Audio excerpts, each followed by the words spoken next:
नमस्कार। चलिए देखते हैं आज श्री कृष्ण भगवान जी उपदेश क्या दे रहे हैं। आज का उपदेश क्या है भगवान का, श्री कृष्ण जी का उपदेश आज के लिए क्या है। The time of death beyond scripture.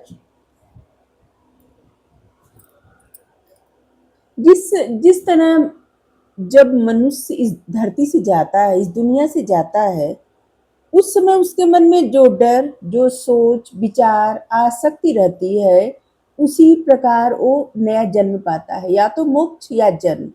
अगर भगवान का स्मरण रहता है तो उसे मोक्ष प्राप्त होता है। लेकिन अगर कुछ और सोचता रहे, किसी चीज के प्रति आसक्ति, किसी व्यक्ति के प्रति आसक्ति, किसी जीव के प्रति आसक्ति, मतलब जिन मोह माया में फंसा रहता है, उसको फिर वही जन्म मिलता है जीने के लिए, क्योंकि वो उस इंसान की लाइफ में मैनिफेस्ट हो जाता है। इस समय आपके जीवन में एक बड़ा परिवर्तन आ रहा है।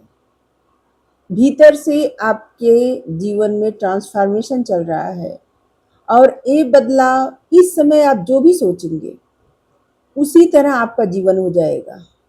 जिस चीज पे ज्यादा फोकस करेंगे वही बना लेंगे, चाहे निगेटिविटी रहे, चाहे पॉजिटिविटी रहे, चाहे कोई भी कार्य रहे, जो कुछ भी।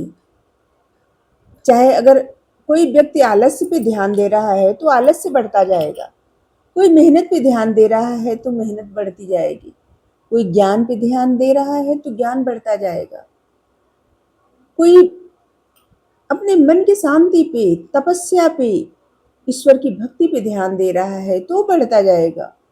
मतलब इस समय आपकी एनर्जी एक अलग लेवल पे जा रही है, भीतर से ट्रांसफॉर्मेशन चल रहा है, और एक नेक्स्ट लेवल पे जाने के लिए आपकी ऊर्जा तैयार है। अब इस ऊर्जा को जिस भी तरह से ले जाएं, जो भी आप बार बार करें या जिस चीजों के बारे में बार बार सोचें, वही हो जाएगा।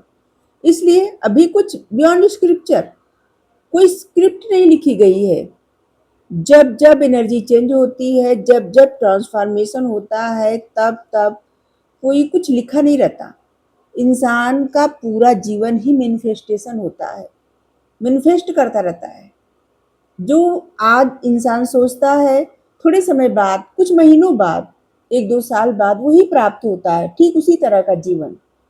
और ये चलता रहता है, चलता रहता है, ये कभी खत्म नहीं होता। तब खत्म होता है जब आसक्ति से, मोह माया से, अहंकार से, ईर्ष्या से, चिंता से मुक्त हो जाता है। सिर्फ ईश्वर का स्मरण रहता है। वो अपने चेतना को, अपने आत्मा को समझ जाता है।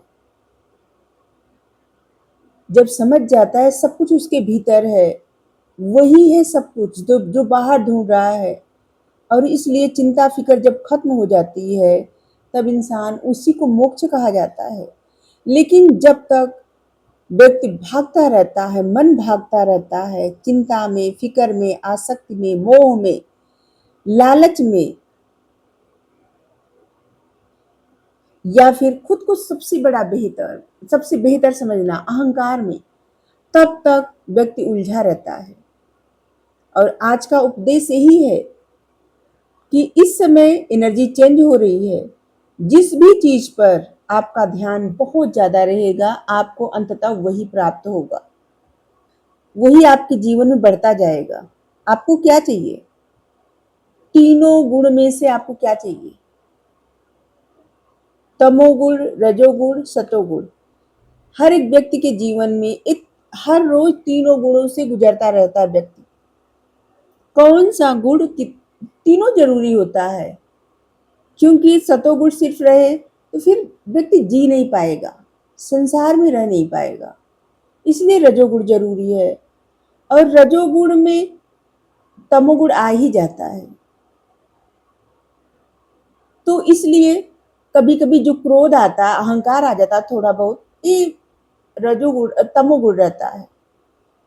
आलस्य और रजोगुण, जैसे मेहनत करना, सफलता पाना, प्राप्त करना कुछ, ये बन जाए, वो बन जाए, ये रजोगुण है। और सतोगुण, ईश्वर का ध्यान करना, जीवन को एक तपस्या समझना और किसी चीज के अंदर से लालसा न रहे, वैराग्य भीतर से, ये है सतोगुण। कौन सा गुण कितना मात्रा में रहना चाहिए, ये मनुष्य के जीवन पे, मनुष्य के अपने विवेक पे निर्भर है। जो गुण जितनी मात्रा में रहता है, मनुष्य उसी तरह का जीवन पाता है और ये जीवन उसी तरह का बनता है जैसा वो सोचता जाता है। जैसे कुछ पाने की चाहत रहती है ना, बार बार बस पाने की ही चाहत रहती है तो पाता जाता है। लेकिन अगर शंका न रहे खुद पे तो, लेकिन शंका रहता है तो नहीं पाता, तब वो तमोगुण में चला जाता है, आलस्य में। चाहे ईश्वर की कृपा पे शंका हो, चाहे खुद अपने आत्मबल पर शंका हो, अपने आप पे ही शंका क्यों न हो। अविश्वास इंसान को कहीं का नहीं छोड़ता। अविश्वास चाहे किसी इंसान पे हो, भगवान पे हो, खुद पे हो, अविश्वास के कारण ही व्यक्ति अपने जीवन में परेशानियों का सामना करता है। अगर अविश्वास न रहे, खुद पे विश्वास रहे, ईश्वर पे विश्वास रहे और एकदम स्ट्रांग विश्वास रहे कि हाँ जो कर रहे हैं वो अच्छा है, और बस परेशानियां खत्म, विश्वास जाग गया, इरादा अच्छा हो गया। Thank you. राधे राधे।